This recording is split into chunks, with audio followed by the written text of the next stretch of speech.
Everyone, পুজো তো প্রায় চলেই এসছে, কালকে থেকে ষষ্ঠী। তো আমি প্রতি বছরের মতো এই বছরও চুলে একটুখানি কালার করে নিলাম। তো আমি ভাবছিলাম যে কোন কালারটা করলে বেশি ভালো হবে। তো আমাকে সাজেস্ট করলো স্ট্রিক্সের ক্রিম হেয়ার কালার, আর আমার শেড ছিল 0.6 ফ্লেমি রেড। তো আমি এই কালারটা নিয়েছি, আমাকে বলে দিয়েছে যে মোটামুটি 1 সপ্তাহ মতো থাকবে। তো আমি তাই ভাবলাম কেননা তোমাদের সাথেও শেয়ার করা যাক। তো ওপেন করেই দেখলাম কালার টিউব দিয়েছে, একটা ছোট্ট ক্রিম বক্স দিয়েছে যেটা কালারের সাথে মেশাতে হবে, দুটো কন্ডিশনার দিয়েছে আর দুটো হ্যান্ড গ্লাভস দিয়েছে প্লাস্টিকের।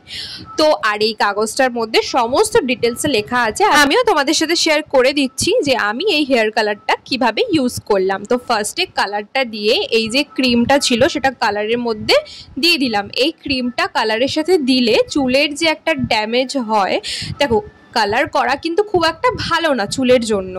তো তবু সেই কারণে এই কালারের সাথে ক্রিমটা তোমাকে মিশাতেই হবে। তুমি কিন্তু র কালার ইউজ করলে তোমার চুলের কিন্তু প্রবলেম হবেই। আমার চুলে কিন্তু এই কোয়ান্টিটিটা মোটামুটি হয়ে গেছিলো, কিন্তু যাদের আমার থেকেও অনেক বড় চুল তারা চাইলে দুটোই ইউজ করতে পারো। এটার গন্ধটা আমার খুব একটা বেশি ভালো লাগেনি, বাট আমার আফটার লুকটা কিন্তু আমার একদম যেরকম আমি এক্সপেক্ট করেছিলাম সেরকমই এসছে। একটা হালকা বার্গেন্ডি কালার দিচ্ছে, যেহেতু আমার চুলটা ব্ল্যাক ছিল। তো তোমাদের কেমন লেগেছে অবশ্যই কমেন্ট করে জানিও। তো চলো বাই।